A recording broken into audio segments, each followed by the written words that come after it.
Good evening, ladies and gentlemen, and welcome back to the ROWL Season 2, Week 1, actual season. I am Ty Guy Gaming, and alongside me always is REL. REL, how are you doing? I'm doing really well, Tyler. Excited for this matchup between Apex10 and Fireteam Crimson. Ready to get things underway here as we get our first week of action here in the Renaissance Overwatch League. Ready for battle. And we are, of course, starting just a little late. This match was delayed till 9 o'clock. Typically, matches will run at 8 o'clock p.m. Eastern Standard Time.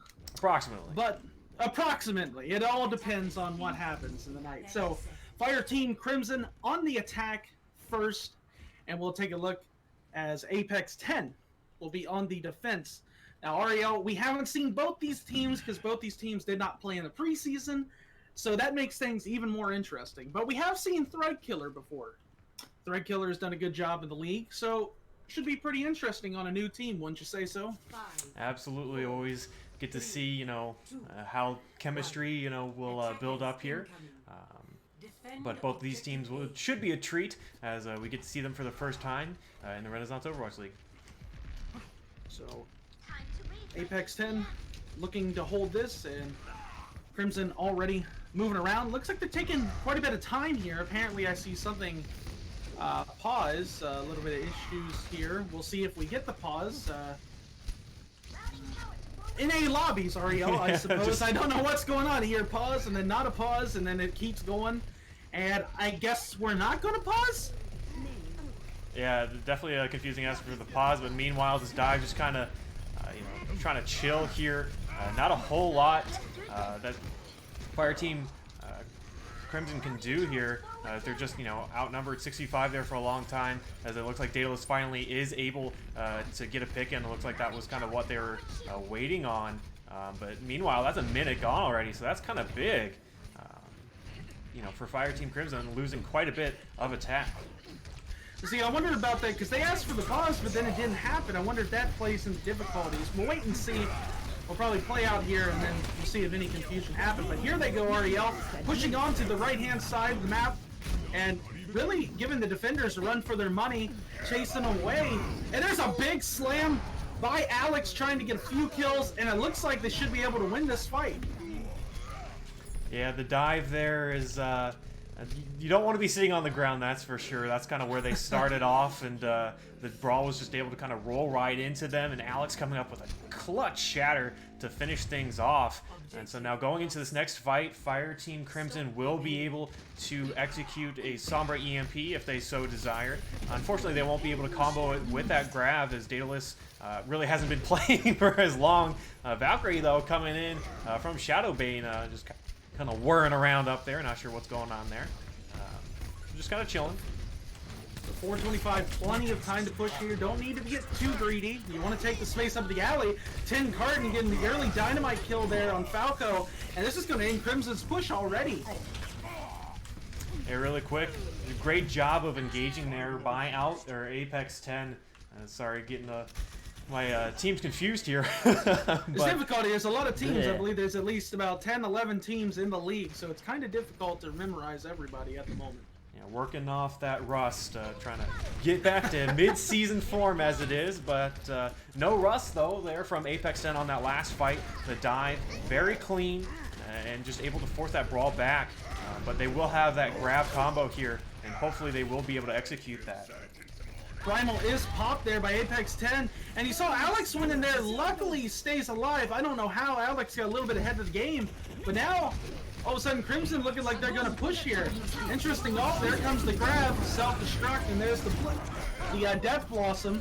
Self-destruct does find a kill there, so a lot of kills coming up for Crimson. They keep finding this momentum at the end here and keep pushing strong.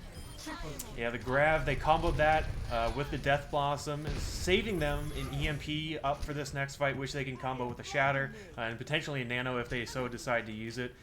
With the dive for Apex10, they should be able to come back here, recontest this.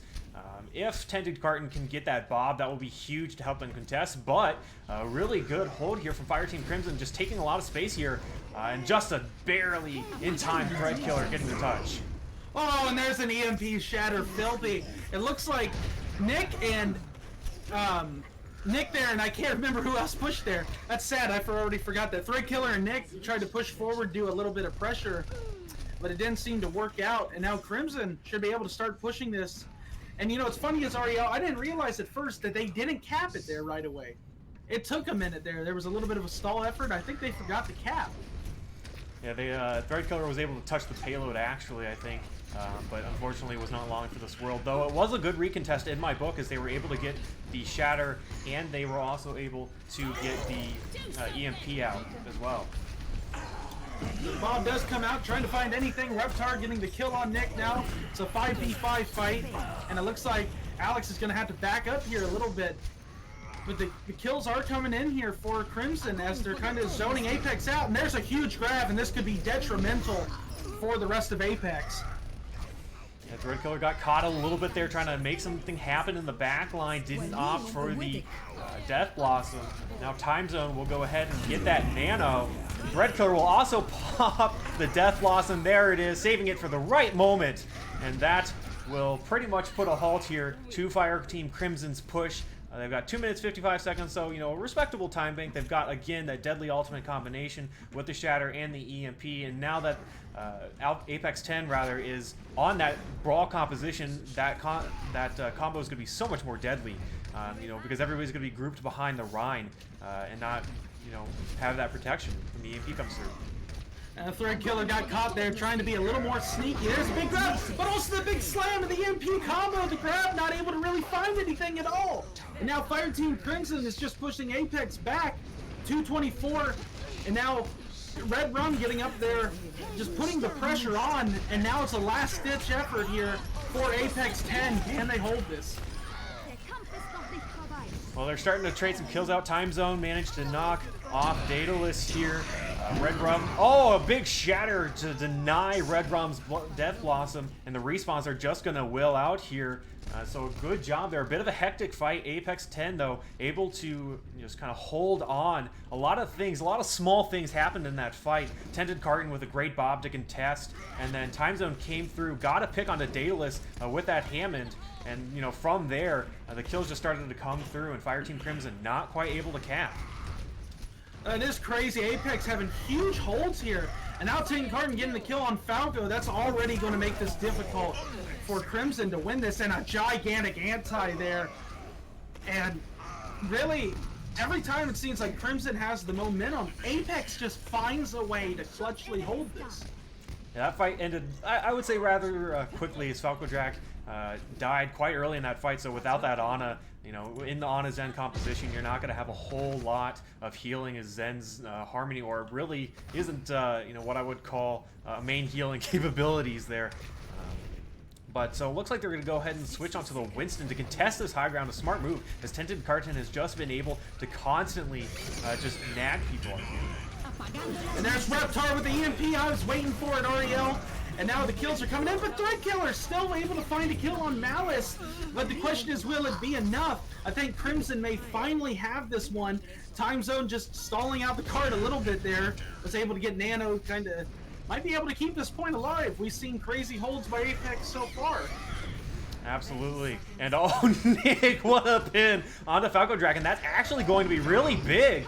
The Shatter coming through will find Red Rum, and things are really turning around here for Apex10. I think they will be able to hold this, as the Brawl will just be able to just smack down everybody else, and another hero play coming out from the Reinhardt. I think at this point, REL, it's just going to be a stall effort. This is unbelievable defense we're seeing, and it seemed like Crimson just had this in the bag. Oh, look at the move! Oh, and almost held him off, but Threadkiller getting the double Death Blossom, and it's just cleanup time now for Apex10. Crimson is gonna end up falling short here on the third point. Wow, what an incredible hold. You know, that is unfortunately the way of King's Row. Sometimes you can, you know, get a really good offense going, but that third point, you just kind of stall out. And time again, I think a big key was Falco Drac was getting picked a lot first in those fights, and you know, again in that Ana Zen, you're not going to have a lot of healing to sustain, and so it just always seemed that somehow, some way, Apex10 was able to find just a random miracle pick, whether it was Time Zone getting a boop off the edge onto a Zarya, or Nick coming back and getting a pin onto Falco Drac on that Ana. And just those small little things were, you know, able to carry them into holding that and not giving up a third point. So definitely very winnable situation for them. One thing I want to say, ROWL, is just welcome back. Here we are in the regular season. I mean, this is a great way to kick it off. Both teams have not participated in the ROWL before. Only Threadkiller, I believe, is the only one that has played in the league previously. But this is such an exciting matchup. And you get all these different teams, the new teams coming in. And it's so exciting to see this because I think the league is just even closer across the board now. Yeah, definitely the best thing about getting some of these new teams is we get to, you know, see a lot closer matches as we, you know, hopefully get more just averaged out SR between these teams. And hopefully, you know, we get some more bonus Overwatch, as we like to say. Haven't mentioned it yet. Figured obligatory, you know, mentioning of bonus Overwatch. It's been like 10 minutes, right? Haven't gotten that in yet. Yeah, I haven't got that in yet. We haven't reached that point, but we're seeing some good stuff here that might equal it. We're going to find out. You won't know, ROWL, but it's going to come up. It's going to come up big, and I'm going to shout it whenever it does happen. So 340 on this attack here. Running the dive is Apex10, looking to use that Far Mercy, get some work out of it. But Reptar isn't standing for that with the Ashe. And ROWL, as we know, in this composition and this meta, Ashe is very deadly, except when you're dead in the spawn room, because Tintin Carton just absolutely obliterated Reptar with the headshot. Does get res, though. Oh, we'll pay for it!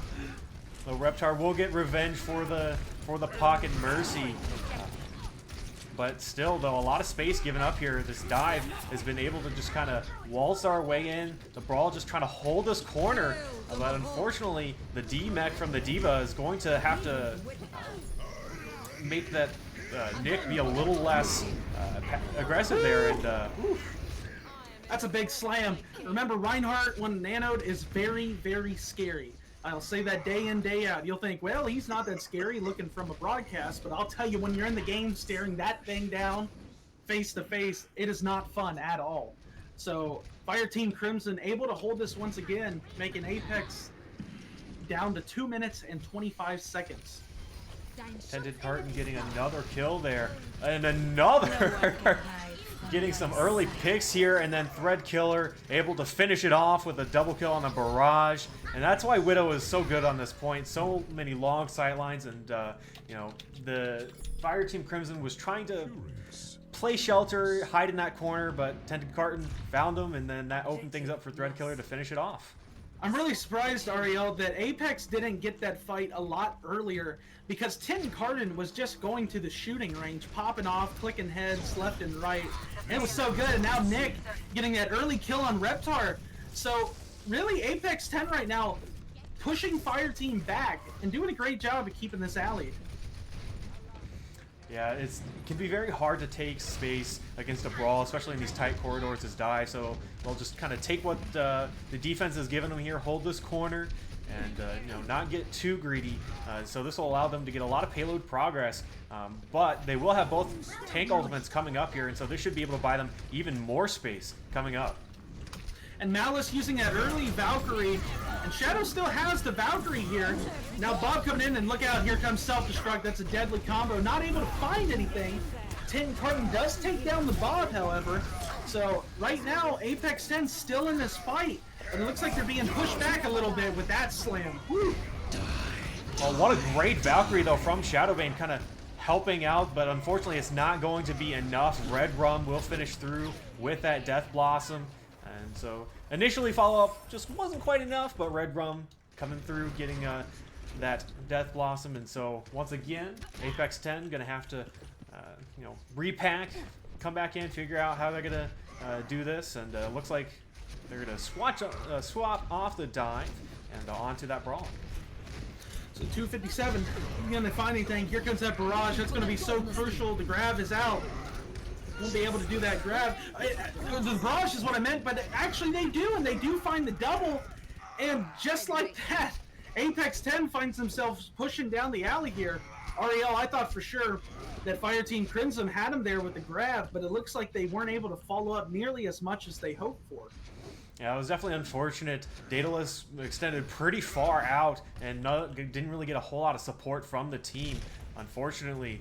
And so they just died. Not a whole lot. Yeah, they just died. Not a whole lot else to consider there. They just died. And you know, that allowed Threadkiller to just kind of come in with the rest of that ultimate and win. Wow, and it looks like Crimson tried to go for that engage. They took a little bit too long, and then the Shatter comes out there cleaning up the rest. So, able to pick up a few kills there, but now 10 and the rest of Apex looking very promising to win this. Remember, as we saw in the first round, that Fireteam Crimson did not push all the way. So all Apex has to do is basically get to the third point. Yeah, it's pretty easy ask here, though, and that's not help matters any. Reptar falling quite early. Threadkiller with the pick, but Shatter coming out from Alex will get a pick onto Nick, and that should probably allow for them to hold here. You would think so. There's a big slam trying to find those other kills. Ninja somehow managing to stay alive. I don't know how that was possible, but it happened. Oh, and Time getting executed there. So Apex seeming to have a little bit of trouble now, and Crimson started to step it up a bit, finding those kills. They will have Nano in this next fight on the defense, also coming up on having Widow, Infrasight, and then you'll have the Grav soon. So they do have a few tools, but it's going to be hard to hold this Apex team. Absolutely, though. Reptar finding an early pick onto Tented Carton. The res will come out, but a great engage from Alex. And this team really knows their win conditions, as that Nano is going to get them the fight win. That was a really smart call. A great pick from Reptar, and great call to follow up. I'm not sure who called that, but whoever did, big brain play. Falco Jack with a good Nano there, and Alex was just able to just tear into Apex10. And so it was a relatively quick fight win. But they are kind of up against it as 4 ultimates here from Apex10. We'll see what they do, and we saw this Oriel, is that Fireteam Crimson, when they are attacking, they had a really good push up to the third point, and then Apex turned the tables, and now we see the reverse happening. Although Alex got a little bit ahead, Reptar finding the double pick. Wow, 2 headshots, and just when I thought Apex had it, they're getting shut down, sent to the spawn room. Great work by Fireteam Crimson. Yeah, Red Rum. Haven't seen a whole lot of Hanzo in a hot minute, so good to see the double snipers coming out. But a great combination, as Reptar maybe looking for a little too much right there. Will get picked by Tented Carton. So this will be all systems go here. As you got the 5 ultimates here from Apex10. Probably going to start out maybe with a combo, the Shatter, maybe even a barrage grab. And there is a grab going out there in the barrage, looking to find more, but Reptar with the headshot denying. And now a whole bunch of kills coming up on the feed. Tented Carton showing Reptar, hey, I can do that too. Except for there, Reptar put Tented Carton down, and now the double headshot. Ariel, this is a ridiculous snipe fest we are seeing. But one thing's for sure is that Apex10 is down to almost their final push here. Yeah, it is their final push. They've got a Shatter. And that's about it. Looks like Threadkiller's going to go over to the Genji maybe to contest Reptar a little bit. But you need to deny that high ground there. Shadowbane is taken out. Reptar just terrorizing this Fireteam, or rather this Apex10 team. And I don't think they're going to be able to really do a whole lot here. No, not now. I thought for sure they were going to, and then the picks just, Reptar just adding the cherry on top. And Apex is not going to be able to touch. Ariel, I thought for sure Apex had Crimson narrowed down, but Fireteam stepping up with the big win on round 1. And of course, for those folks playing at home or just joining the cast, we play best 3 out of 5 throughout the season, so kind of a little bit different from last season. So they do get the 1-0 lead here, but plenty of Overwatch left. Yeah, absolutely. It's been a while since I think we've seen a double hold there. Neither team able to get 3 points, and honestly, I must say it's definitely a bit of a treat. Yeah, and I mean, really, even when we see Dream Kings, Ooh, this is one of their best maps. You know, as we say, Dreams Row, the memes, everybody starts spamming it in chat. Let's get that going again. You know, a lot of times teams still push to the end. There isn't a whole lot of, we see, like you said, the double hold. So it's interesting to see that. And both teams are playing great. I can't tell you who's going to win. In some ways, you'd think maybe Fireteam has the advantage right now, but that doesn't even matter because we haven't even got into all the other maps that we have in store for tonight. Absolutely. So I wonder what map is going to be next here. Looks like it could be Legion. Could be Legion. It's classic. Yeah. I think that's everybody's almost second favorite map. One of them. A lot of people like Legion. It looks beautiful. Yeah, some of those early control point maps are just really good. So you're saying the Blizzard dropped the ball? They can't make as good. They started out good, and that they haven't had good maps. Yeah, Paris. Except for those aren't control point maps, but you know, still. This moment, Blizzard executive is listening, and they're just like, "Hey, they made Banned. fun of our stuff. You're banned. Yeah, you're banned." Oh man. So I guess it I'll looks have like to go back to TF2. Oh wait. TF2 and Overwatch, same game. What? Nobody said that. So it looks like no subs were made here. These seem to be the almost permanent rosters from what I can see. Waiting to start here. And of course, anybody that hasn't seen Overwatch League or a lot of different tournaments and such, anytime a losing team loses, they get to pick the map. And then, of course, the home team starts. That's how it initiates. Home team gets to pick the first map, and the away team will get to choose if they lose. That is. Yeah, I know. I couldn't say that. Don't listen to what I'm saying. It was a, you know, you have a lot of words, the way you said it, and you sit there and you try to process it. The away team gets to choose if they lose. If they lose, yes. If they lose. And now people are going to be like scripted in chat. Everybody's like, "Oh, the away team's losing," but actually they're winning right now, 1-0. So there's no scripted going on here at the ROWL casting. ROWL is not an anime. Sorry to disappoint. It's not like Overwatch. ROWL is not. It is not an anime. I like it. We got a lot of beams going on here, so exciting. Always, it seems like when we see this map, a lot of times it always starts here in Gardens. Gardens, one of those that everybody likes to dive going on with the Far Mercy. Always a classic. What do you expect a lot of teams to be running here, especially with changes that have been set forth by Blizzard in the last couple weeks? Dive. Wow, really? Yeah, Dive. This has always been a great map for Dive, especially Tracers, you know, back in the real Dive meta days. And Tracers just run amok over this map. Unfortunately, I don't think we're going to see any of that. Yes, I'm a boomer. I get it. We do this every stream. I know, but hey, it's absolutely a beautiful game mode to watch. But it looks like we've got a couple different variations of Dive. Looks like we've got the Zarya and the Winston coming out here for Fireteam Crimson, whereas a more of a true Dive with the Diva and the Winston on the side of Apex10.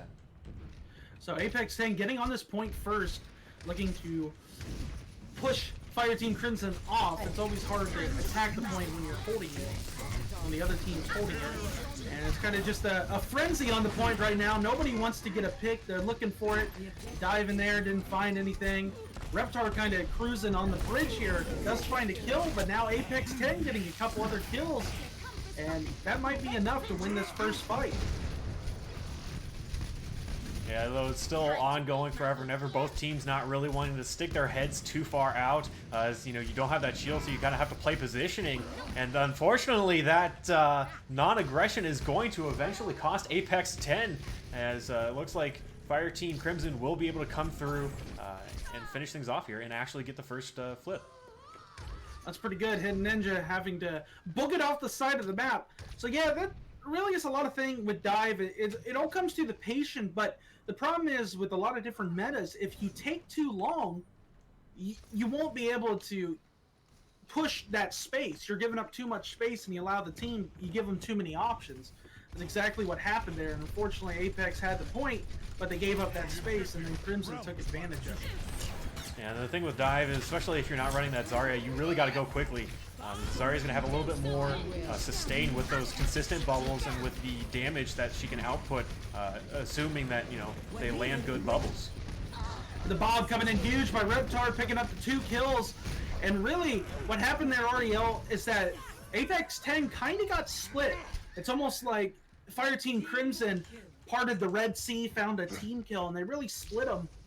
And the rest of Apex10 was kind of dancing around the middle of the control point and around the outside with the rest, and they just could not find anything. So Crimson is doing a great job at splitting up Apex10 and putting the pressure on them right now. Yeah, I think that Bob had a lot to do with it there, as Reptar finding a whole lot of value here on this Ashe, and just the Bob ended up tearing up the rest of the team. And there's a Death Blossom, but it gets shut down.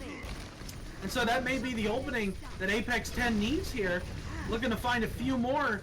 The kind of Crimson is getting pushed off the point. And Apex flips it just by putting him away. And now Threadkiller with that triple barrage. Big plays going on here. And now Apex has control of the point. Crimson getting it all the way up to 82%. Yeah, almost one fight territory, though. With this map, I've seen some crazy stalls and contests. I've been on the bad side of some of them as well, as a player. And both of us have been on the good side. We had one that Yes. lasted a couple minutes, I'm pretty sure, and it just lasted forever. And it happened to do with a Hammond spinning round and round the point. Everybody knows that contest. Spin the win. Early on, though, Threadkiller getting a little too gutsy up in the air there, not able to find any. Oh, Falco Jack getting 2, actually. The Diva Bomb will come out. Everybody will vacate. Just enough time, but will it be enough as Reptar throwing yet another Bob there onto the point. So now they have to also contest the point and worry about all the damage that's being outputted. That's a really good Bob. Python getting 2 kills now, huge. But Alex knocks off Python, unfortunate. So finally, Fireteam Crimson able to get this point back, but now Team Carbon with the double Death Blossom. And just when you thought Fireteam was going to win this, they're getting pushed back off. Yeah, Tented Carton going ham, almost single-handedly saving that point for them. And so, you know, they will cede a little bit more point control over, but, you know, 82-95, again, still in that one fight territory, so not a whole lot. Though they coming up for Fireteam Crimson will be a Grav soonish, then also both support ultimates, so that should really enable Alex to just kind of dive in, find a good pick. But Tented Carton getting a pick early, rather. Ting Carton just hanging out in the back and then finds another one under Red Rum. Ting Carton really causing problems for Fireteam Crimson. And now it's coming down to really the last fight here regardless. Whoever wins this is going to take this first map on Legion. And 10 still just going to town. Crimson doesn't have an answer right now for him.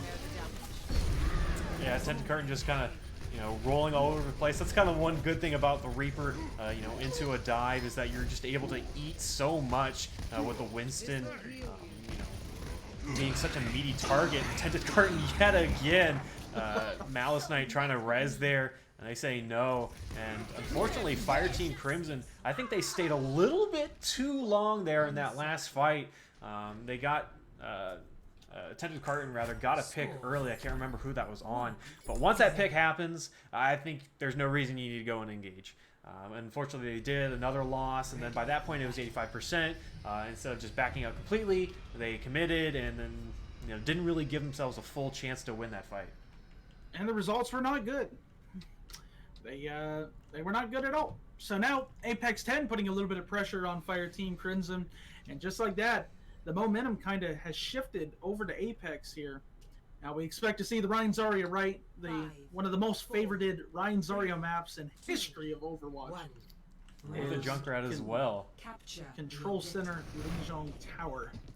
So, and the Junkrat. I'm always a fan of the Junkrat, but most people don't know that about me, right? They don't know I'm a Junkrat. Junkrat one pick? No, not at all. So, looks like Fireteam Crimson going to be able to get on this point first, kind of zoning Apex off, trying to catch him out of position. Just like that, Reptar getting a kill on Threadkiller, and this might be just enough to get this early capture. Yeah, that will be enough. Reptar coming through with a 3K. Maybe getting a 4. Yep, Reptar will finish off a Tented Carton here. Don't see a whole lot of Genji anymore. Ever since, you know, he got buffed and then nerfed. And then buffed again, and then nerfed again. You know, the yo-yo treatment that Blizzard delivers, but a big shatter there from Alex, and so that's going to allow the rest of the team just to come through here and finish it up. And wow, that was a really quick fight. I didn't even hear the full animation for that. It was fast. It was before you could even think about it. It was done and over with. And I'll tell you right now, I really can't tell who wants to win this match because it just goes back and forth. And right now, you're gonna have the hopefully looking for a Nano Blade here for Fireteam Crimson, trying to stop the attacking Apex10 here. And there's exactly it is. But no, they don't. No there Nano. it is. No, they don't still. It was the sound barrier that got me confused there when it was lit up. And they didn't even need it. That's a smart play. Didn't even need the Nano. It's a good wall there to get an exit kill on Daedalus because that means they're not going to be able to hold this choke. And in fact, they're going to go right in. Oh my goodness. Python is going in. They are going uber aggressive. Shadowbane also with the Coalescence. And Alpha 10 is coming in with a purpose. That is ridiculous. That's why you can never sleep on anybody, or especially in the game of Overwatch, is that anything can happen at any given moment, and the momentum just shifts like crazy. Apex said, you know what, we're tired of this bullying. We want this point, okay? We deserve this. This is ours. The only problem is when Fireteam Crimson gets back, they're going to have Nano, Shattered, Grav, and Death Blossom. So Apex10 better buckle up here because it's a lot of ults they got to go against. Yep, they don't have a B either to counter. Oh! The triple Deadeye by Tented Carton! Just kidding. Apex10 is fine. I think they don't need to worry about a lot of the ults there. So a few ults being used, 2 of them being used, so... Interesting use of the Nano there, not gonna lie. Yeah. You know, that happens, but unfortunately I think you really needed that for this next fight. You do have a Grav and you also have a Death Blossom here, but both of those can be wholly more impactful with a Nano. Oh my goodness, what is going on with my screen? That's a lot of ults. Blizzard coming in, trying to look for a few more kills, but Fireteam able to get a handful more than what Apex10 is offering. And so Fireteam Crimson looking to flip this. The Coalescence does come out by Shadowbane, but it doesn't seem like it's going to be enough. But as I say that, here comes the rest of Apex10 coming back. But they got to go against this Genji Blade, and this should be able to clean it up. Yeah, I think the big thing is they gotta, focus the healers here. I think specifically, well, it looks like they do get hidden ninja there, and that will be it. Once the Mei gets out of the ice block, unfortunate, not able to time that quite as well. But Apex10 able to get maybe 97. Oh no, maybe 96. Denied. Come on, man. Just it Couldn't is what even it let you get the satisfaction. No. So, but I think this will be probably the last fight territory here. It definitely will be, because by the time that Apex is coming in the doors here, it's equaling 80. And the Shatters, a lot of Shatters not able to find any luck this round in particular. Alex going for that charge, but getting in dangerous territory. Red Rum able to pick up the kills.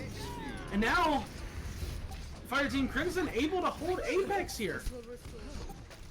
Yeah, I think they might just be able to flip this over. I think Shadowbane's going to go ahead and get onto this point. That I'm not sure if the freeze actually. Wait, they might be able to mount a serious recontest here. Just depends on whether or not the target's focus is there, because everything's just kind of a big mess right now. Big thing is probably getting rid of Threadkiller on this Mei, getting rid of that CC ability. Shadowbane coming through with a Coalescence again. They've just had this so often, going through, getting a double with that. This is ridiculous. Shadowbane, I thought as soon as Apex got back that they weren't going to be able to win that. But here comes a sound barrier now for Fireteam Crimson. Remember when we were talking about these incredible stalls? This might be one of them. Both teams don't know what to do, but now it's looking really bad for Fireteam. But there's a Death Blossom trying to find anything. Does get the kill on the time zone. Can't. Now another kill coming in. Can Fireteam hold this? Yeah, I think this is an absolute chaos going back and forth. and no team is really looking to be, taking it. But Red Rum is starting to pop off the Reaper so good on these tight points. Overtime will tick down, and Fireteam Crimson will be able to stay in this map, and they will not allow Alpha 10 to tie it up. So now the pressure's on Apex because you really want to take this round specifically because if you're not, then you're on the chopping block. And being down 2-0 is not fun in a best 3 out of 5. Now, of course, as ROWL and I say, maybe you can get the reverse sweep and we can see some bonus Overwatch. It's true. We're getting a little bit of bonus Overwatch now as we're getting the third stage here. Get to see every stage of Lijiang, including the Symmetra. It looks like both teams will go ahead and opt for that. It looks like the Batiste will also be coming out here from Falco Drac instead of the Moira. I realize that it's always like kind of raining here. Wouldn't it be funny if there was a little bit of weather hazards? Like you slip on a puddle. Could you imagine that in Overwatch? Just a little bit, not like snow or anything by May, just literally water on the field, and you literally just slip and you fall. That would be probably rage-inducing. I would imagine a lot of the player base would not like that at all. That'll be introduced in Overwatch 3. I'll say. They'll have the trilogy. And speaking of trilogy, 3 kills coming up there for the side of Apex10. Jumping off early. Now, really, a lot of times we see the teams that use the Symmetra strat typically win the first point because it's so hard to push against the Sim and all the turrets on point. Yeah, heading into the car wash, as it is so often called. Though very interesting, you see on your screen, the turrets are kind of displaced, and Alex finding a pick on the time zone there. I'm not sure how that happened. The time zone just kind of quickly got chunked down. Oh, and there's a slam finally coming up big. We haven't seen too many shatters that have been working out just recently. Threadkiller getting the kill, and so Fireteam Crimson might think about going back here. It's kind of hard to push without your main tank. Yeah, and it looks like they'll also use the wall. Alpha 10 will. So just a little bit of delay here as Alex will get back. The wall will come down, and the teams will go ahead and re-engage. I think your time to push is now because Zarya doesn't have a bubble here for Alpha 10, at least a self bubble. You mean Apex10? Or Apex10 rather. Sorry, I keep saying Alpha 10. I thought you were only going to do it once, and I wasn't going to say anything until that. But there's a shatter, not able to find anything again. And now the sound barrier coming out for Apex10 here, kind of drawing out Fireteam Crimson. And Fireteam Crimson doesn't have an answer right now. They can't seem to get this. And they lose the next fight, then I think it's game over. And this series is going to be tied 1-1. Yeah, they really need to figure out something now. Looks like they'll make some switches. Unfortunately, the time for switches was way before now. Falco Drac on the Moira, Reptar on the Echo, and Threadkiller lurking back there as well. See if they're able to find anything coming from behind. And there's the grab looking forward, but here comes Death Blossom out by Threadkiller getting the double kill. And now Shadowbane with the Coalescence picking up the rest. That's a team kill, and that's game, set, match for round 2. So now, Ariel, it's a 1-1 fight. I really still can't tell you who's going to win this match at all. Nope, that was very back and forth, though. Apex10 was looking very, very dominant there on the back end of that. Play of the game. We'll go ahead and go to Red Top. But yeah, they just didn't have any answer. They just kept just kind of bashing their heads on the wall, made some late switches. Fireteam Crimson did, and unfortunately it did not work out for them. Fun Overwatch. It's a good way to start the season. Lots more matches coming in the near future. Matches will be played on Friday, 8 p.m. Eastern Standard Time, approximately. I got you this time. And then Sunday as well, 8 p.m. Eastern, approximately. You were waiting for that, weren't you? You were getting ready to jump on that. Of course, yeah. So round 3, deciding on what map will be. Ariel, what do you like that you're seeing so far across the league and what a lot of teams are doing? Well, I like the variations of comps that we're seeing. In the league last season, mostly what we saw was double shield, obviously, because it's meta. But we're seeing a lot of teams experimenting. We're seeing different variations of the brawl. excuse me, different variations of the dive. You can see, you know, just the traditional Winston Diva dive or the Winston Zarya dive. And then we've also seen some of the brawl with the Zarya Rhine and then the Diva Rhine. So not a whole lot of Sigma, not a whole lot of Hog coming out. Hammond only on contesting points. And so, you know, you kind of get the feeling that it's still, things are still in the air. You know, these teams are still scribbling, figuring out what's working, what they're the best at, you know, depending on, you know, what map they're on.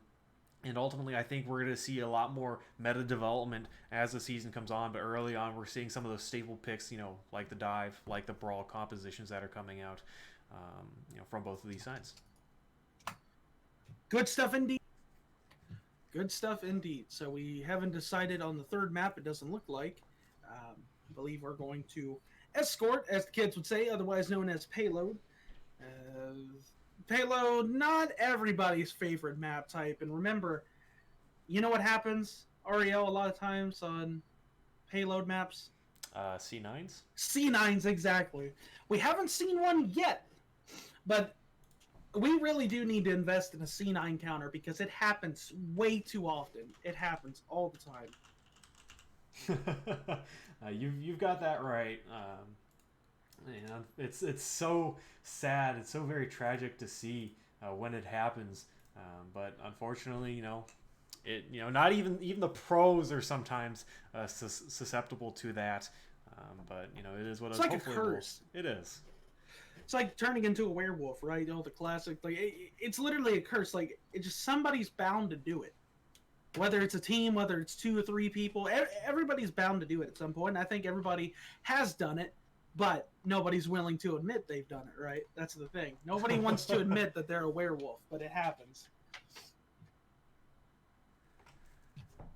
So yeah, it's always such a gut-wrenching feeling too when it happens to you.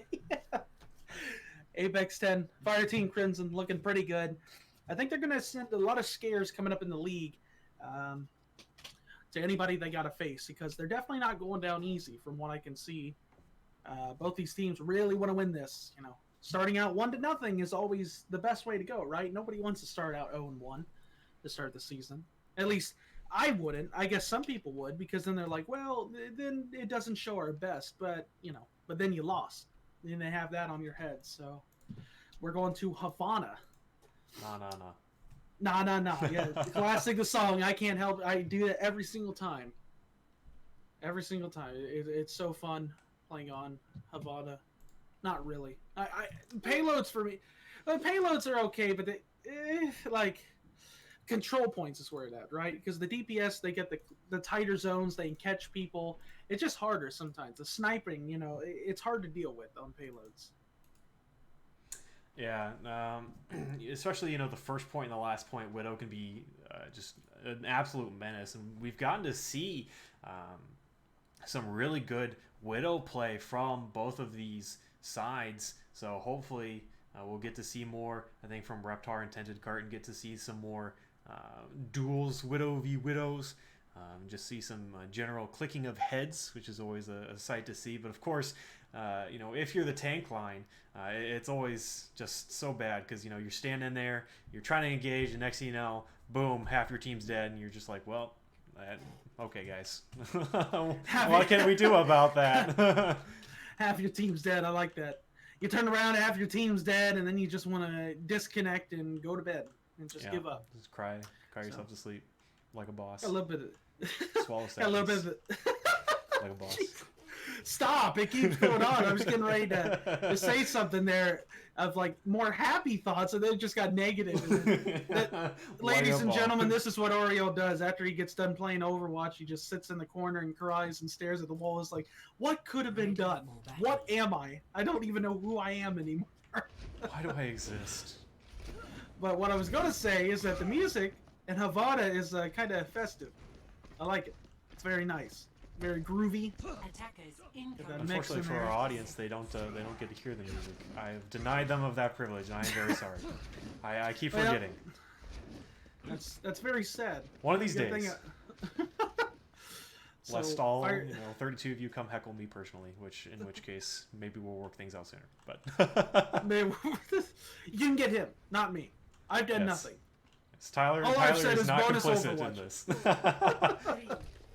So Fireteam Crimson on the attack first. And look at this, Ariel. Look at Apex10 getting up in the face. You've seen so many teams do this, and sometimes it works, but sometimes it's very costly. So it's very a risky move, but can be very effective. Attended Carton getting a very good attack angle over there on the side. Able to find Red Rum, though, a great res from Malice Knight, able to come out. And so really, just both of these teams are just duking it out, though they will go ahead and cede a lot of space. Wow.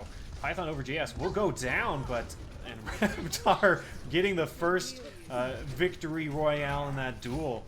But it was very interesting to see Fireteam Crimson back up. I honestly thought it was going to cost them quite a bit. But in the early goings, it looks like they've been able to stabilize enough.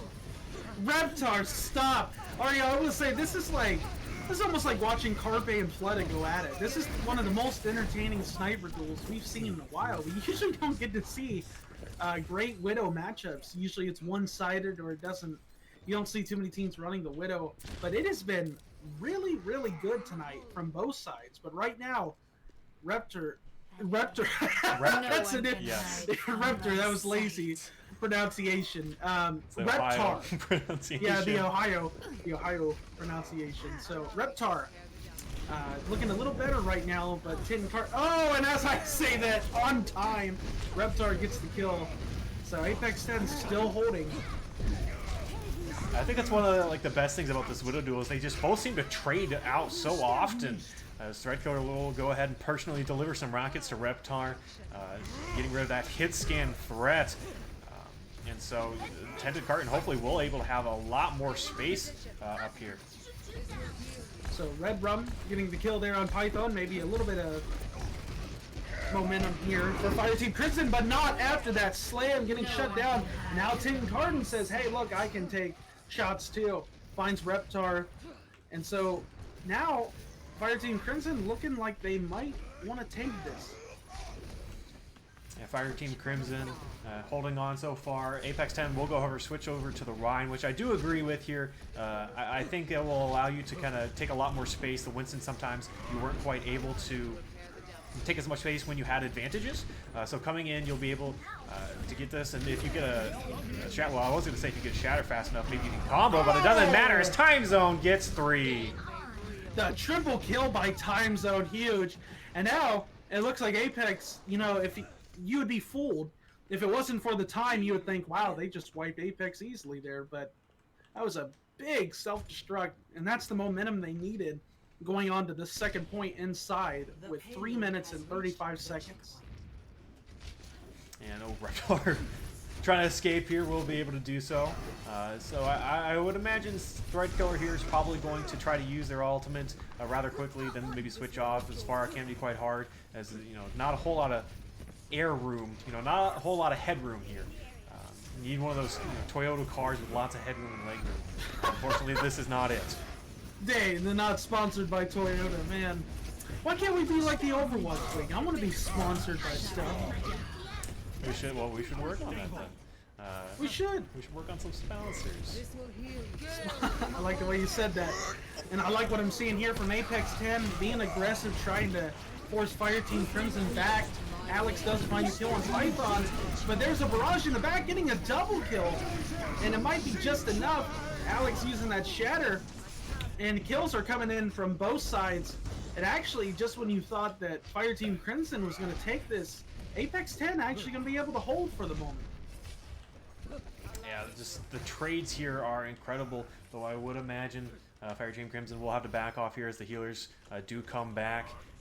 Looks like we're going to see the Ana coming out from Falco Drac instead of the Moira. Some switches. Yep, Third Killer will go ahead onto the Reaper. I think looks like Genji coming out Falco Drac early. Oh my goodness, that's unfortunate. I'm not sure if that's going to be able to get rezzed up or not. Malice Knight will be able to go ahead and do that. So no, back to the point. Just a whole lot of brawl happening here, but unfortunately the D-Mech Diva will be able to remech. And so now it's going to be full on.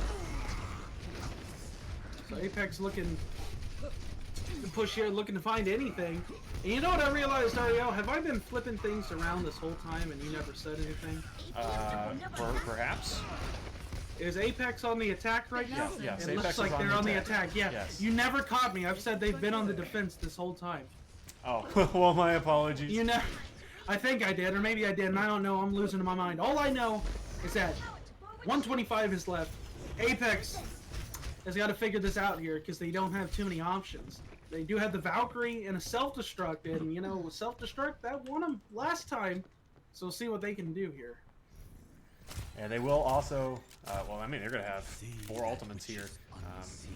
Creeping on a 5th with Threadkiller, but maybe comboing a Shatter and a Diva Bomb. But it's going to be hard. First, you need to force them off the high ground and kind of back into this area. You can't let them hide around the corner. Early Shatter there, and unfortunately, Python going in will allow the reverse Shatter to come through from Alex, but not a whole lot being able to follow up here. So both Valkyries coming out, both Rez's coming out, looking for anything. Here comes the self-destruct, and it does find 2. Time zone popping up huge, and now Tim Carton joining the party with the Nano Blade, and well, what was the Nano Blade? I'm sorry, I always say that. I'm so used to seeing a Nano Blade, and I just call it Nano Blade instead of what is it called? I lost it. I literally Blade, Dragon Blade. Dragon Blade. There you go. I got scared there, ROWL. I'm losing it.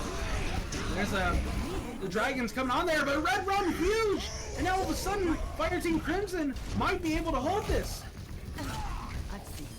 Yeah, a great recontest there. It looked like for a moment they weren't going to be able to. Malice Knight was struggling up there as the Lucio, and Threadkiller popped the Death Blossom, but somehow, someway, somebody got on Red Rum, throwing that Dragon Ultimate onto the point, and just when you thought that, you know, we're going to see the 3rd point here, we are not. And so the infamous Havana 2nd point proves a little too much for Apex10 on their attack round. So good stuff indeed. Unfortunately, I will inform the audience that I'll have to leave after this round. Prior engagements, I was not expecting this match to be at 9 p.m. Eastern. Approximately. Right? I was not expecting it to be there. So, yes. So I do apologize about that. I'll be leaving a little soon as the end of this round when we decide. So you'll be stuck with ROWL. Hopefully you can deal with ROWL. I think you're definitely the favorite caster out of the 2 of us. A lot of people like you more. I would highly disagree with that statement. I highly. Well, those are your words and not mine. As well. They are the audience's words. I'm the mouthpiece for the audience. The mouthpiece for the audience. Yes. Yeah. Sounds like that's from something, like a movie or like an inspirational quote. It's just like, I stand here and I am the mouthpiece for the audience. For the audience. I like that. You should go into acting. Go into film, right? You know, you're good enough. Sure, you got the maybe. Voice, right? We're casting now. We have the voices. Why not? We've got the false bravado, that's for sure. Oh, it's good. I like that. Bringing us down to the real world. We were off the real world there. So, Fireteam Crimson looking to take this, having a great hold, only allowing for 1 tick, almost getting to the 2nd point. Now Threadkiller opening up, taking out Malice Knight. That's not good. You definitely don't want your Zen to be taken out right away. No, absolutely not. And Time Zone doing a really good job having a barrier up there for Threadkiller, so Threadkiller's just able to sit there, chill out, take as many shots as they want. And that really just led to that opening pick as the Zen was just being a little bit too, I guess, eager to play chicken. It didn't work out too well for them. 10 Carton getting a kill now. So really, Fireteam Crimson not the start they're wanting for. Apex10 coming up huge, getting these kills left and right, and really just forcing Fireteam Crimson to take a step back. So only 2 minutes and 50 seconds to push. Yeah, Fireteam Crimson just looking a little bit out of sorts here.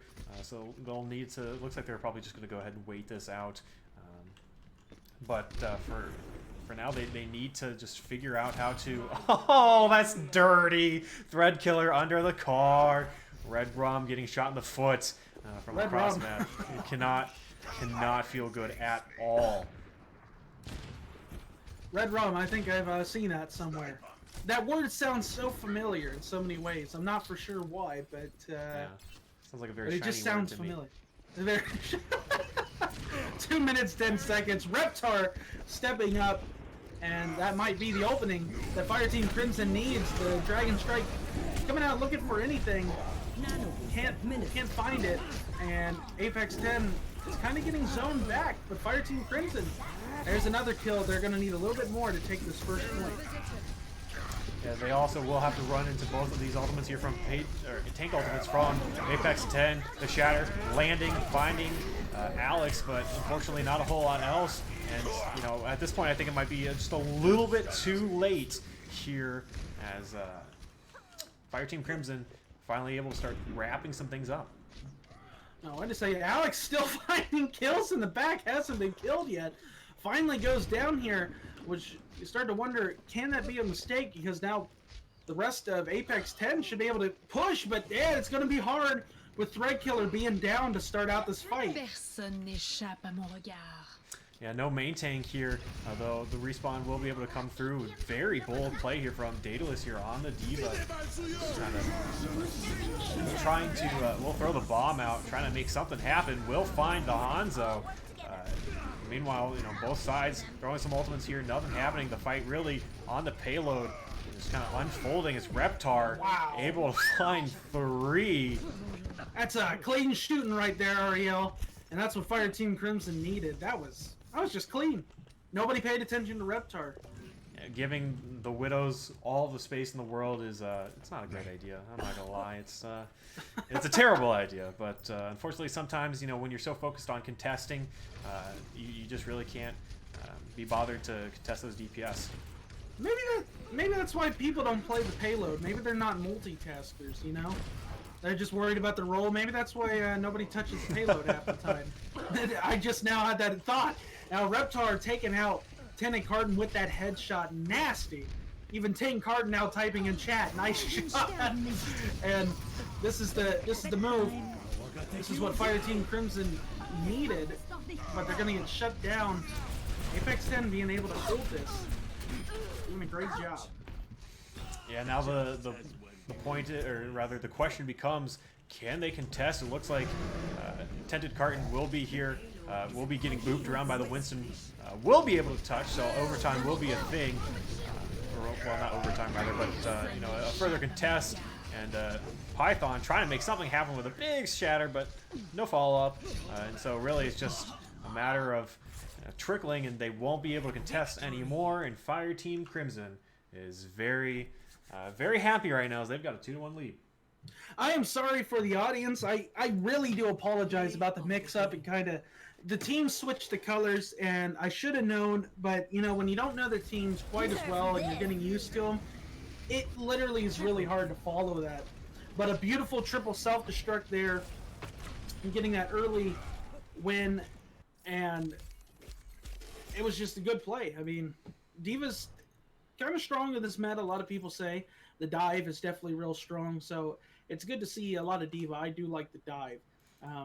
So ROWL, I will say thanks for having me. Sorry I got to depart a little early. I know how unprofessional, but we weren't planning in the time budget here for a late match like this, so it is quite unfortunate. But good luck to the rest of your stream, and thank you, of course, to the Renaissance community. We all love you. Thank you so much, and I will catch you the next time. Well, thank you, Taiga Gaming, for joining us here. Show some love and appreciation for my mans, Taiga Gaming, in the chat. Always a thrill to have them in the virtual booth here. And I do feel sorry for the audience, though. You will have to hear me blabber for however long this match lasts. Alright, so it looks like we'll probably be coming into a 2CP map here. It looks like maybe Volskaya Industries, if the lobby is any indication. And this is a map we really didn't see a whole lot of last season. We saw a lot more Anubis, and we also had Hanamura. And I'm not sure what the map pool looks like this season. I'll have to research that. But Volskaya will be a first sighting here in this season. So that's definitely very exciting, and I hope you guys are equally as excited for that as I am. There's just so much that you can do here with this map. And both of the points, they offer so many different things. You have the first point where you've kind of got a more open space. You have a tough choke, if you're on the offense, you have a tough choke to push through initially, and a lot of teams will choose to hold there.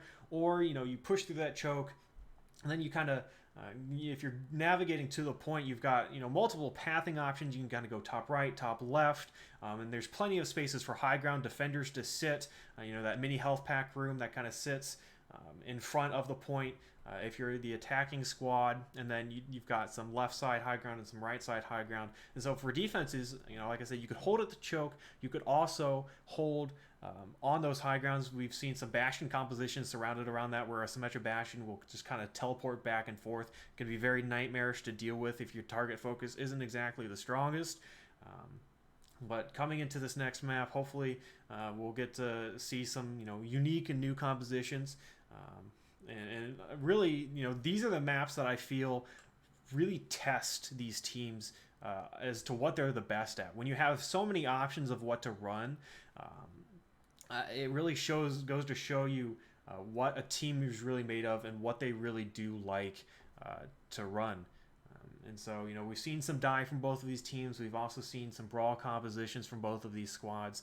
So really, you could really see a whole lot of anything. Personally, I always loved diving on this map. Like I said, those aforementioned high grounds were just really great for being able to cycle on and off the point. You could kind of leave your contingents up on that high ground.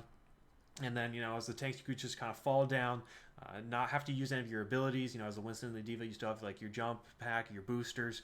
And then, if you're in trouble, you just kind of hop right back up, let your teammates heal you. And then, as your other tank will kind of go down and just cycle, on and off while your DPS just pop off.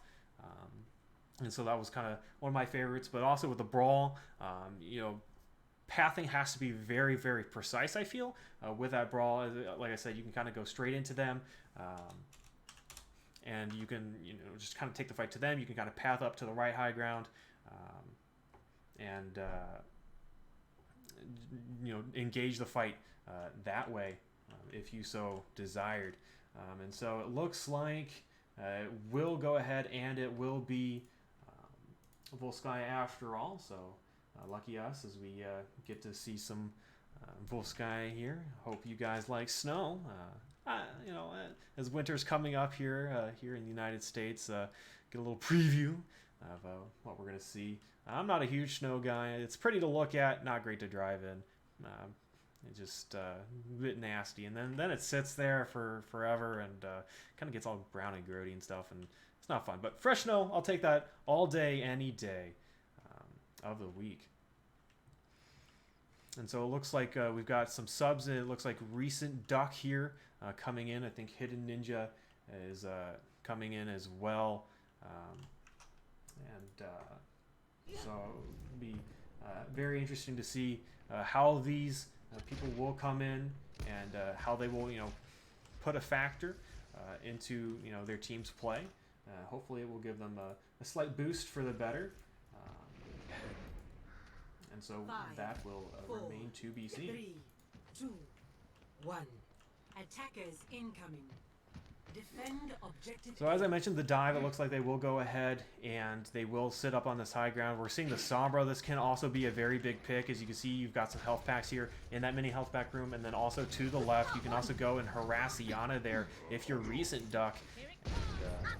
So it looks like the dive's going to go ahead path to the right here, and they're just going to contest from here. As you see, the dive ultimately drafts down, finds onto Malice Knight, and almost pretty much a big execution of what I said earlier. You just kind of fall down onto the point, and so, you have all of those abilities to use up. And so now it's really about the target focus, that hack coming in from Recent Duck onto the D.Va, and that is pretty much going to finish things up. They will probably go ahead and try to contest here. Alex on the Winston will hopefully try to get things going, but just won't be able to. As Tented Carton on that McCree, just putting a lot of damage out. Now I'm going to be 100% honest. It's nice to be able to see McCree here, especially given that not a whole lot of McCree's going to be seen, I feel, given just how much he got nerfed with the fire rate returning back to its normal. But early on here, it looks like Fireteam Crimson will be able to, hold on. So cleanup kind of coming through. So the snowball tried to come through from Apex10. Unfortunately, they were not able to do that. They will trade out, but ultimately respawns will prevail. And I think they're going to try to stagger time zone here. 4 time zone. Oh no, they got the sleep right as they were trying to mech. That is going to be brutal. Oh, what a stagger. I tell you, as an off-tank player, I do not miss that at all. One of the things about dive is getting brutally staggered like that. It was not it was not great at all. So once again, coming into this next fight here, Fireteam Crimson will have both of their tank ultimates here, and Nick's doing a great job of just forcing things off of this high ground. Reptar is going to go ahead and throw out the Bob here, finding a huge pick onto Recent Duck as this Ash Pocket. And so I think that Fireteam Crimson, or rather Apex10, is just going to wait for a little bit longer here to recontest and wait for Recent Duck to be able to come back. It should be, pretty quickly. Sombra does have that extended speed, or rather accelerated speed. So both teams right now fighting for control of this high ground. Nick going to come in, try to cause some chaos here. It looks like they're also going to use the EMP and just kind of splitting everybody everywhere. Not a whole lot of focus coming up. Unfortunately, I really think your Winston probably should be there for the use of that EMP, kind of leading the charge. And Red Rum able to get a couple more and some cleanup. And unfortunately, I think for Apex10, they weren't really able to coordinate that EMP as well as they would have liked. Especially, Time Zone does have a bomb. That's something that you could use as well. Although Volsky, it is kind of hard. You do have a lot of places that you can duck and weave. And ooh, Recent Duck playing a very dangerous game here. Almost the entire team is up here with the exception of Yana. And they found them! Recent Duck getting staggered out. Red Rum getting that pick. That was crazy. I'm not sure why you're standing there though as Recent. If I'm Recent Duck, I don't have that EMP. If I'm looking for some charge, maybe I'm kind of going below, throwing my translocator elsewhere, but it's not going to matter now, as they'll have to wait for that respawn. Time to raise my APM.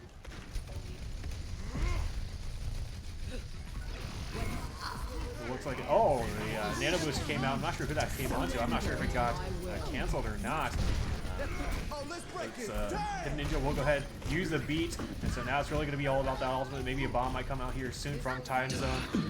Oh, what a hack! Red Rum getting denied there. Recent Duck finding a really good hack there.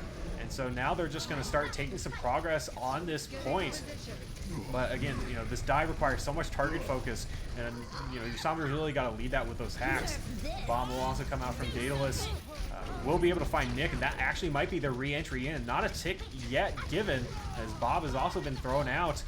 And wow, what a great contest there from Fireteam Crimson. Unfortunately, you say the 2CP lol. As you see so many times from salty comp players. But I mean, it's very true. 2CP, you get those quick respawns for the defense. If you're not if you don't get a quick team wipe, it can be very, very hard. And so any 1 or 2 picks for the defensive side can turn into an easy hold.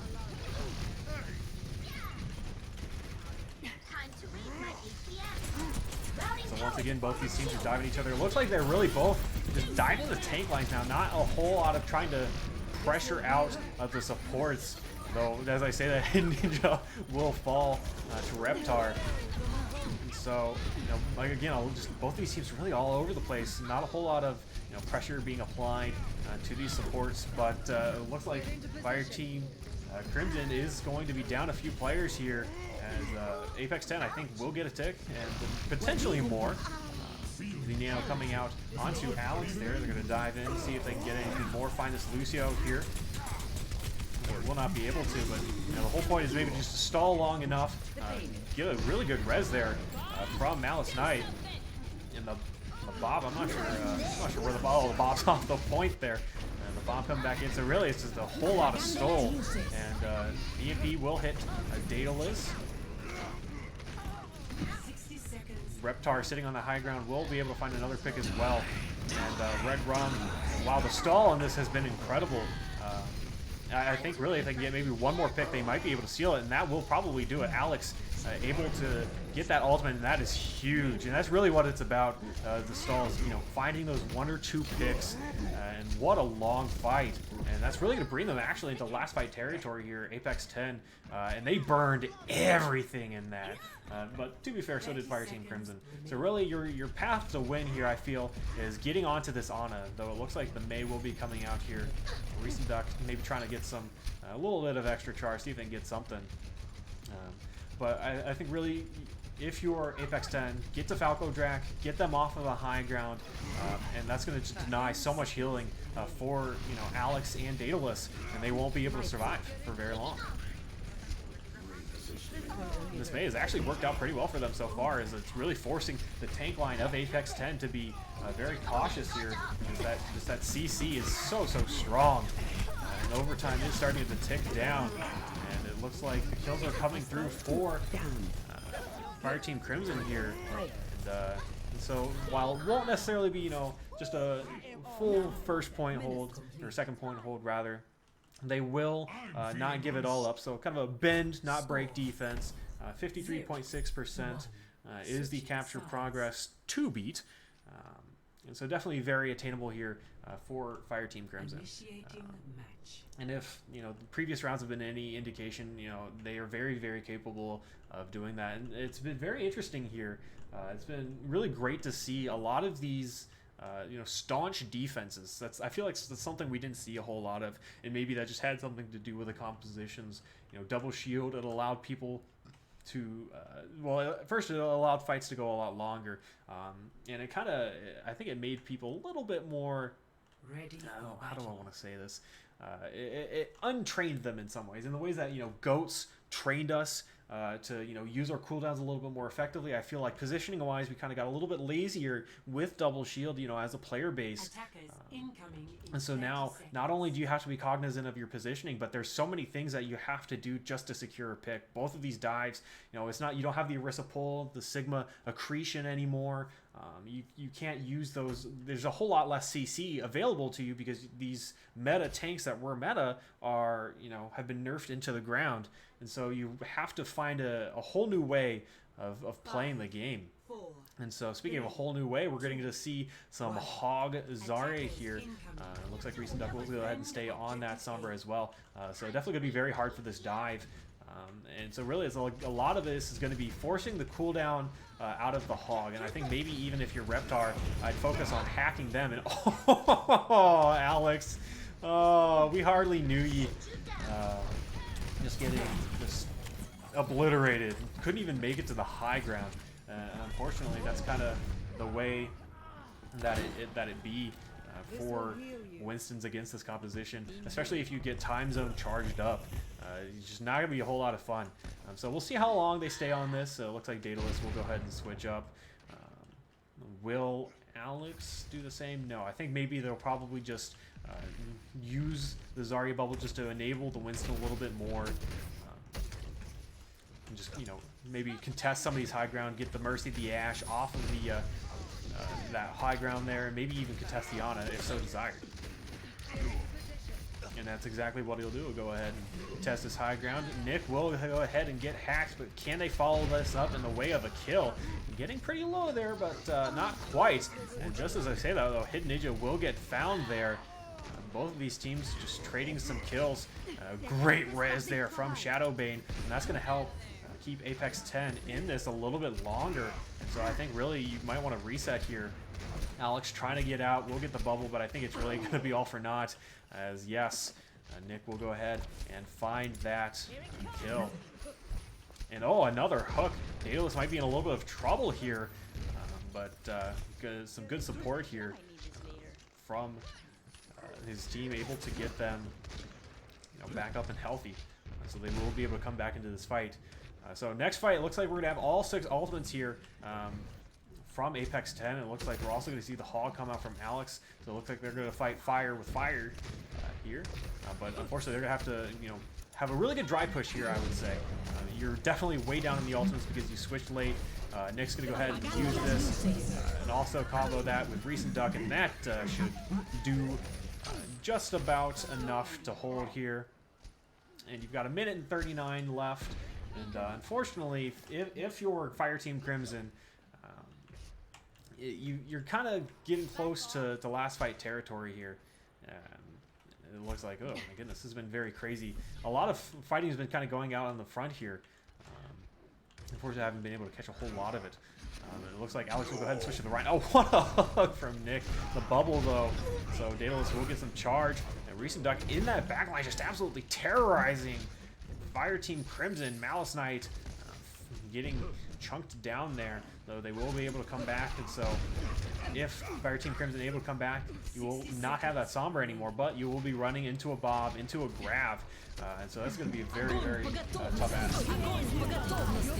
Both Grav tons being used, Nano coming out. Everybody's using their ultimates. Red Rum trying to use that Death Blossom, but unfortunately, not a whole lot being gained with that. It's being shut down immediately by Time Zone. Reptar up here on this high ground, trying to find something, but unfortunately the fight is over. And so, coming into this next fight, you have a Nano, but you did pretty much get everything else out. So you're gonna have to be, I think, uber aggressive. Maybe Nano your Rhine, enable them to get in, and you don't have the Sombra anymore. So unfortunately, you really can't hack the Hog. It looks like the Soldier, actually, something we don't see a whole lot of as well. And Alex, oh, this Sombra from Recent Duck has been incredible, because Alex just has not been able to find any room to play at all. And so now they're having to contest without that main tank, which is going to be huge. So this is going to allow this Hog Zarya to just burn so much damage. And if Recent Duck can get the EMP here, I think this might be an easy-ish fight win for Apex10. Now, I'm not sure how much staying power they're going to have here, as the res will come out from Shadow Bane, as will the EMP, and that's pretty much going to be all she wrote here. We're just going to finish things up. Alex will go ahead and go down. Apex10 will go ahead, and they will tie the series up. So we've got map 5 coming your way. Very, very exciting. Didn't get to see a whole lot of that in the preseason, I would wager. So let's play the game here from Red Drum. Who got booped there? It looked like a little bit into that, but another great play there. So we're all tied up. So we get a 5th map. Show the love in the chat if you guys are ready for the 5th map. Some bonus Overwatch. Unfortunately, Tyler is not here to see this and share it with you guys, but we're gonna be able to get some more Overwatch, and so I'll enjoy this with y'all, and hopefully we get to see a thrilling conclusion. I'd wager we'd probably go back to a control point to tie break here. And so if I remember correctly, Fireteam Crimson, I think, did take that first control point map. So maybe, maybe they're the favorites heading into this. Maybe not. We shall see. Actually, wait, no. What? I'm sorry. I think I'm tripping myself up. I don't think we started with control point. I think control point was second, which means Apex10, I think, won that. My bad. I think, yeah, I'm getting confused. I'm so used to starting with control point, and unfortunately, just kind of throwing me a little bit off kilter here. But most likely that's what we're going to go ahead and see here in this next map. I'm not sure, again, I'm not sure what the map pool is, but I'm definitely looking forward to whatever it be. Got a very good map on Lijiang earlier. It was a 2-to-1. Both sides looked, really good. It was a very, very yo-yo-y type map. And so I imagine we'll get to see a little bit more of that as well coming up. And so from both sides, it's been very interesting. Both sides have done a really good job, I think, of you know, running the compositions that they choose. We saw, you know, some really good tactical dive, you know, on that first point of Volskaya, seeing them, you know, pretty much do everything like technically perfect. You know, Apex10 doing a really good job of utilizing the high ground, dropping down, and then on the defense, the Zarya Hog just clogging that drain, or the choke point, and Recent Duck with the Sombra just constantly harassing the backline. And to be honest, that's so hard. It's so hard to be able, you know, as a team, you have to focus. You know, you're trying to, you know, push through the choke. How can we get through the choke? You know, and then you know, before you can even get to the choke, you've got a Sombra attacking your supports, and so you got to figure that out. Or one of your team's hacked, and you can't necessarily dive in, and it's just, you know, so you have to worry about the Sombra. Then I have to worry about the, you know, getting through the choke, and then once we're through the choke, we got to worry how, you know, what's our win condition. It can be very, very tough task to get through, and so Apex10 just did a really, really good job of just constantly harassing. And that's one of the things I like to see, especially with Sombra, is her ability just to weave in and out. I really think that was a really good change from the devs' perspective, making her be able to be just invisible forever, not having that on a, you know, a cooldown, and allows her just to pick her places a lot better, get, you know, a whole lot more value. And I think we're seeing that a lot, especially in competitive play now that double shields are no longer a thing. And you don't have a Sigma and an Orisa to constantly, you know, be pulling you and stunning you, and all of those kind of burst, you know, bulkier compositions. And we're being able to see a Sombra shine a little bit more, you know, able to pick and choose with these hacks, and also the EMPs that can be very, very deadly, especially, you know, combined if you're running a dive, maybe combine that with a Diva Bomb or a Grav or a Shatter if you're running it with the Brawl types. But it looks like we're going to go here to Busan. It's a map we didn't see at all last season. I think last season it was like the ultimate tiebreaker of ultimate tiebreakers. Like, you know, if we had tied like all possible maps that we could tie, and that we, if we could, you know, if we've pretty much exhausted all options, Busan was it. It was the end all be all, and so we didn't unfortunately get to see that because, you know, despite all the bonus Overwatch that we got, we unfortunately didn't get to see enough bonus Overwatch to where they, you know, it warranted Busan. But for your benefit and my benefit, we get to see it here. Looks like we're going to be on Mecha Base, which you do see a lot of Ryan's area coming out here. Some more Brawl types as you can just take to that high ground and just duke it out up there. And Ready for battle. but I guess in that way, maybe it's also good enough to run dive, as that's looks like what we're seeing here, at least from Fireteam Crimson. You never know; they could change those compositions up. But once again, from Apex10, going with the Hog Zarya, something that they really like. And honestly, I'm not too surprised. It looked really, really good for you here. On Volskaya, so, you know, why not run it again? The dive really didn't have any situation, you know, answers for it. And Fireteam Crimson just couldn't deal with it at all, and so, you know, now after Fireteam Crimson, you see this, you got to find a way to deal with it. And Reptar finding an early pick, Widow outranging Tented Carton there. We'll hop on board here with Alex, and the hook missing. And so now that you know the hooks miss as a Winston, now your job is just to kind of take as much space as possible, allow the rest of your team just to kind of come through here. You want to get this Reaper as close to the Hog as possible, just kind of eat them up. And it looks like they've got enough space for a first point control. And, but unfortunately the Winston leaves, so they will go ahead and peek their heads out. But wow, this is crazy. Every time they push in, the dive just comes through and they back out immediately. Apex10 not really staying around very long. And Reptar also finding some really key picks here. Early bomb coming out. Will find two. Daedalus able to chuck that in there, and that's kind of the hazard of being in that little room. You really don't have anywhere to go. Maybe you can go to the left, as you can see, maybe kind of where that Mercy is right now, or you can die, and that's what happened here. So Looks like they will go ahead. Apex10 will switch to the dive, will allow them to be a lot quicker. I think a big reason maybe that the Hogs already didn't work is you didn't have the Lucio. You know, the mobility just wasn't quite there for you. But early nano here from Nick, or well, onto Nick rather. We'll go ahead and see if they can get something. But Lucio's so low, Malice Knight able or will fall. And so now you've got a pretty good advantage as both healers are down from Fireteam Crimson, so the switch is working out for you very, very well. And so, you know, that was really the perfect time to switch. They understood, you know, 2 team fights, it didn't work, and so now 53% setting themselves up really, really nicely here for this next fight. And also it gives you a lot better option to contest Reptar. Reptar, I think, maybe had a little bit too much space in those first couple of fights, and so now, you know, either with the tanks or with Recent Duck there on that Sombra, unfortunately, you know, you can do a lot more to contest that. And Nick overextending there a little bit, going a little too far. And the res, what a ballsy res from Shadowbane. Absolutely balls of steel there.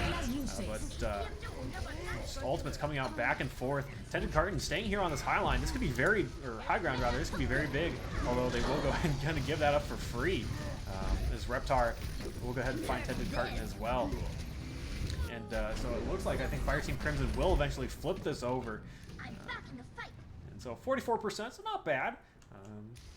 But there's just a little bit of overextension there. That's kind of what led to that, unfortunately. Nick and Time Zone were trying to push the pace there a little too much and weren't quite able to do you know, what they were ultimately wanting to do.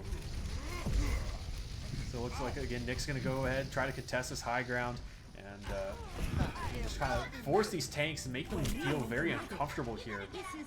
And Tended Carton will also go ahead and switch to that Widow. They're trying to, you know, almost tit for tat here. But, you know, if I'm Apex10, I've got to find a way maybe to shut down Red Rum. The Reaper gives you so much more damage into my tank line, so maybe you can land a hack onto them or something of that nature, just kind of deny them, make them a sitting duck. That will really help you out in a long way, especially on these fights where the point, you can just kind of do what you want. And oh, what a boop from Hidden Ninja onto Red Rum. And that's going to really allow them to finish things up here. Overtime is in effect, and Doofus will come in here as well. Beat will be used. I'm not necessarily sure if you needed that, but the stall out is here. Maybe see if they can draw anything else, though there really isn't a whole lot else to draw ultimate-wise, and now you're just kind of feeding, unless you can get a couple more picks here. And Reptar, oh, we'll find a pick on a Shadowbane, but really, I think maybe you just kind of, you know, you understand that this point is lost, and it looks like they will go ahead and, yeah, they will cede that over to Apex10. But it will be one fight territory, so one fight win for Fireteam Crimson. They will be able to take the first stage here on Busan. And it should be interesting also to see how this Doomfist factors in. Might be able to get onto the Ana. I think if you're the Doom, you can get onto the Ana, disrupt that healing that the tanks might have, and that might be a really good ticket for you to win. Pulse Bomb coming out here from Reptar. Not finding a whole lot, and just as I said, it looks like the Doom is back, finds a pick onto Malice Knight. Falcon Jack, though, still just kind of hanging around, and both teams just kind of exchanging ultimates here. Nano coming out from Falcon Jack as well. And maybe an EMP might come out here with that bomb. Nope, not quite. Recent Duck just going to hold on to it. It looks like Red Rum also, ooh. EMP, I'm not sure, the EMP unfortunately will not come out. Recent Duck dies with that. Maybe if, that was a unfortunate, very unfortunate timing there. As Time Zone, I think maybe you could have comboed that with Recent Duck, but unfortunately they weren't able to do that. So Fireteam Crimson was just able to win that. As you know, in that composition, you have the dive, and for Fireteam Crimson, they've got a Reaper, so they do have a sustainable amount of damage. And they also have a Tracer, so both of those can pump a whole lot of damage, and both of those can be relatively mobile. With the Reaper, you've got the teleport, so you can kind of initially get yourself into a good position. And for example, if you want to jump the back line, teleport to a good place, and from there, make your move. And then for the Tracer, you have a lot of great mobility there. But with the Somber Doom, you have to be a lot more coordinated because there's not a whole lot of damage over time. It's quick burst damage. You know, Sombra, she does a low relatively amount of damage, and she also, you know, can deprive people of their ability. So if you're able to hack a target, get onto them, maybe even with the Doomfist, maybe if they both like dove the back line at the same time. But unfortunately, they really weren't able to combo any of that. So the first round will go ahead and go to Fireteam Crimson, who will also stay on the dive. But looks like it's Brawl City here from Apex, and they're just going to take the point. They're going to sit on it, and they said, hey, this is ours, so you can try to take it, but I think we'll hopefully deny you of that.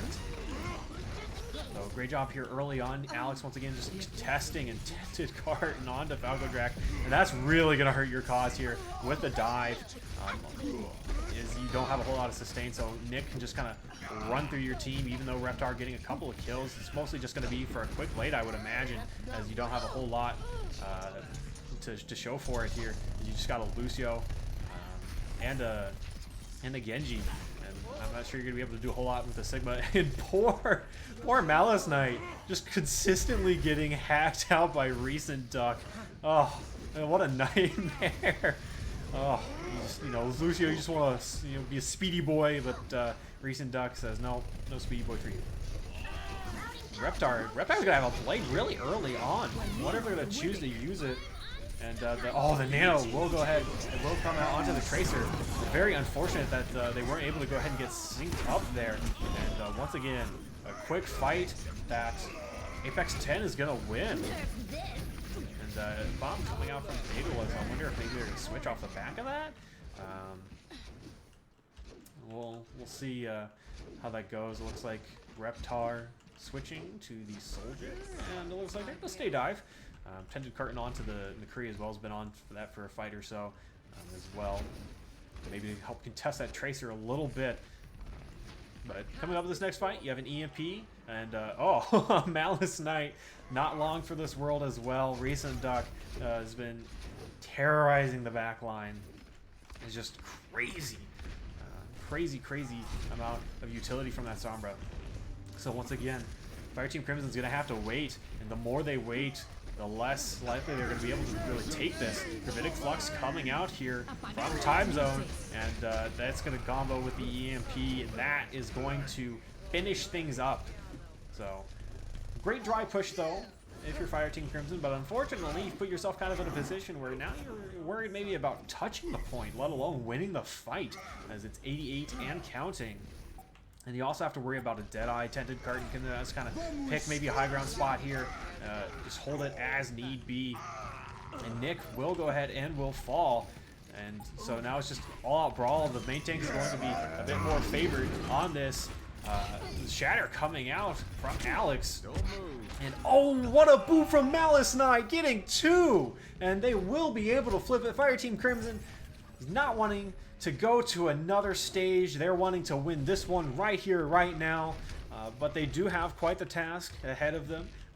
Primarily, you're really going to worry about the Sombra, and that even though Recent Duck's about halfway, it's going to be pretty much one fight. So if Nick decides to hold this Shatter that they've got coming up here, they can just combo that very easily. Although they will try to use it, but will pay for it with their life. I think maybe a dry push might have been a better call there. Nick was trying to force the issue. Unfortunately, didn't really have a whole lot of support. And now the rest of Fireteam Crimson is going to come here, force them to their spawn.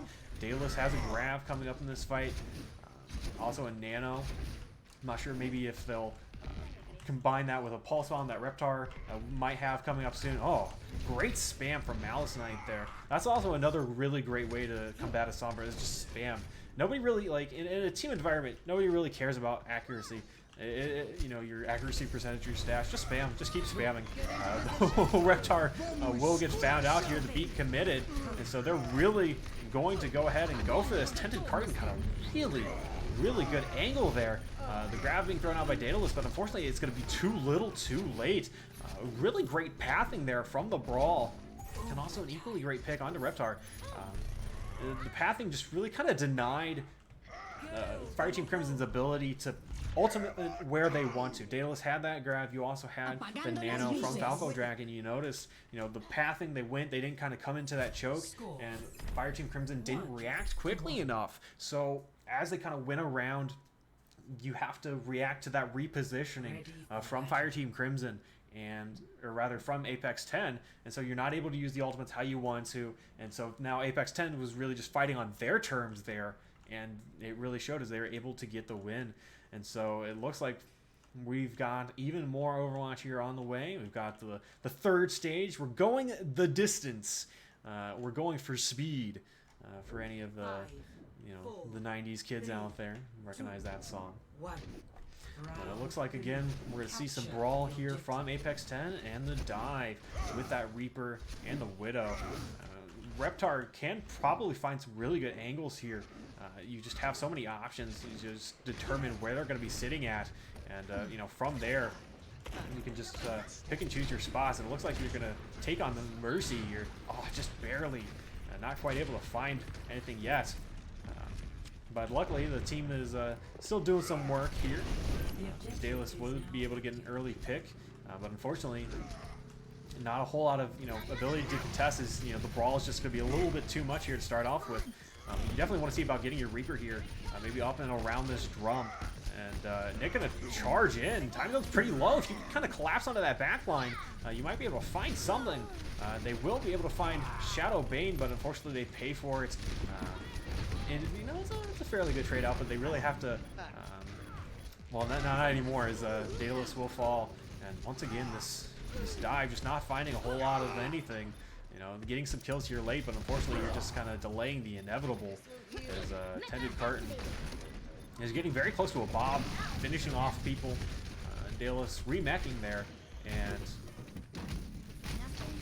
wow, just a brutal stagger there. Probably could have staggered them even longer, but so coming up to this next fight, this is really kind of the make or break fight for Fireteam Crimson. You've got plenty of ultimates to work with, but unfortunately you're also running into a bunch of theirs. And so really, I think in this, you use everything you've got. If it doesn't work, maybe you do consider the brawl as well. The Bob here from Tended Carton, I think, is going to be very big. There's not a whole lot you can do, to contest that with a dive. And oh, Falco Drag will fall. Yep, there comes the Bob. So there's not a whole lot you can do. You can't really hide behind a shield there. A good sleep though will help negate that, but unfortunately, again, there's not a whole lot of follow-up. But just as I say that, a couple of kills coming through. Red Rom able to get some stuff going here. You can keep them up. That might be your ticket here to ride this. And it looks like they will be able to switch things over here. And wow, that was insane. The zone, if I can speak here, the Graviton from Time Zone really didn't find a whole lot of anything. Well, he got a couple in there, but unfortunately Red Rum was able to considerably just decimate your team. So you do have that Death Blossom coming into this next fight. And so if I'm the dive here, I'm definitely looking for a place where I can just kind of start harassing them very early. Especially getting my Reaper into a position. And oh, Reptar is just clicking heads. And that's kind of the bad thing about having to pass so far is, with the Widow is always a consideration. So Reptar just proving time and time again, that if you peek your head out, you are very liable to get it chunked down. So it looks like Nick will take that extra second there but it doesn't matter. Reptar is just absolutely giving it to them. And so they're just going to go ahead and they're going to commit anyways. Going to go ahead, Shadowbane uses Coalescence, going to allow Nick to try to brawl as much. But unfortunately, it's not going to be a whole lot coming through with that barrier coming down from Nick, and the dive is just too much, swarming them a little too hard. Recent Duck coming through with that EMP, but unfortunately not a whole lot coming out of it as well, which is just really, really unfortunate. And so I would imagine that this is definitely a last fight territory here, potentially for Apex10. If you lose this fight, you lose the map. And so you've got a Bob, you've also got a Shatter to your name. See how quickly maybe they try to use that. A great anti early on here. And, ooh, that Shatter will go ahead and find one. And Recent Duck not going to be able to contribute a lot. Reptar popping off, getting a 3K. And that is pretty much going to be all she wrote. Reptar not getting disturbed at all. And it looks like Fireteam Crimson will go ahead. They will take this 3-2. And Reptar absolutely showing up clutch in that last fight. And what a match, what a map, what a game we have. Welcome to the first season of ROWL. This has been an absolute just firefight. And Fireteam Crimson able to pull this one out. It went the distance back and forth. You know, didn't really look at either side had a really clear advantage. And so now, you know, you get that, you know, Fireteam Crimson, you get a first win, and I'm feeling, you know, you're feeling pretty good about yourself. And so now we're gonna go ahead. I'm gonna go ahead and get the poll going for you guys. See if Fireteam Crimson. So you guys will be able to vote on who is your match MVP. And I'll go ahead and get that up going for you guys, and then we can see about getting an interview.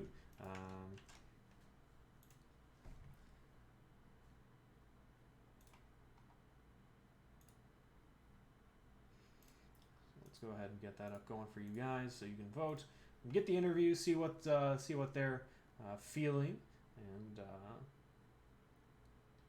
you know, get some more of that insight that you know, we know that you crave here.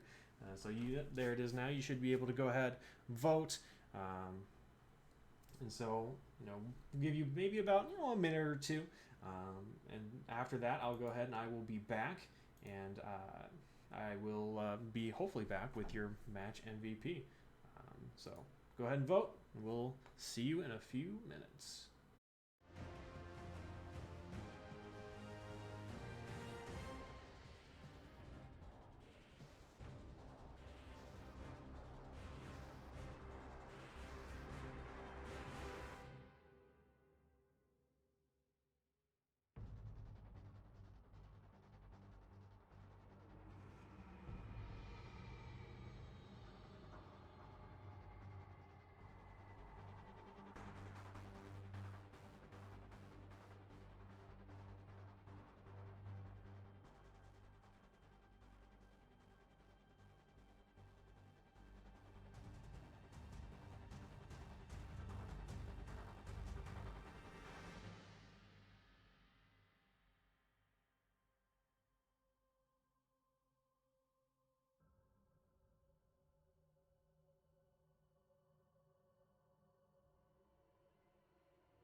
Welcome back, everybody. I have your player of the match, Reptar, here today. Reptar, how are you doing? I'm doing pretty well. How are you? I'm doing pretty good. How does it feel, your first match here in the Renaissance Overwatch League, getting the match MVP? It feels pretty good. First time participating in Renaissance, so this has been a lot of fun so far. Absolutely. And so, what a first match, I gotta say. You know, being able to edge out Apex10 there 3-2. Were you nervous at all going into that last map? That was intense. Taking the first map and then losing the second so closely and just going back and forth like that was kind of nerve-wracking, yeah. You really popped off in that last fight. Just tell me what you were kind of feeling going into that last fight, and then kind of the emotions after, getting those big headshots. I think we were like 55% or so, and I think they were like upper 70s, I think. I can't remember. But I did know that if we lost one fight that it was pretty much GG. So I was just trying to get picks, and luckily enough, I got one pick like 3 different times as they were like tunneling in. They weren't respecting the sight lines, I guess, or I just hit the head. I don't know. Yeah, I did notice, they're trying to path around a lot, but you were always finding, those incredible picks, and they didn't really, pressure you a whole lot. They tried to throw, I think, a Somber at you, time and time again, but unfortunately it just wasn't enough. So, getting this... Oh, sorry, go ahead. Oh, sorry. I was really happy that map was the last one. Mecca at the start was kind of like setting the precedent for the map, I guess, and then getting what's it called? Sanctuary is that last one? I can't remember. Yeah, I think. But that particular map on Busan, that was probably one of our most practiced. So I really enjoyed that. That being the final map to end it all.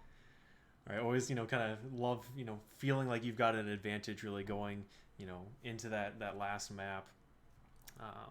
Especially coming off of downtown, which I believe you guys were actually. Did you guys? I think you guys didn't you win downtown? I can't remember now. I'm all over the place. Honestly, I can't either. I was so focused on the fight in the moment that I have no idea. All right. So, well, now you guys, you're 1-0, a good start to your season. How far do you think you and your team can go, this season? I'm pretty confident that we'll at least get to playoffs. I feel like we can easily do well enough to get there. From there, I'm not familiar with any of the teams that are in Renaissance. So I don't know, who our biggest threat is or anything, but I have a lot of confidence in my team. Absolutely. Well, once again, congratulations on your player of the match. I'm going to let you go here and enjoy your 3-2 victory. Is there anything else you'd like to say to the fans before you go? Not at all. Thanks for voting for me, I suppose. I hope you all get the reference on Reptar. Child, am I right? Absolutely. Thank you, Reptar, for joining us. Yeah, appreciate you pulling me in. Have a good night. You too. All right. And so that will do it there with the interview. Thank you again to Reptar for joining us for that interview.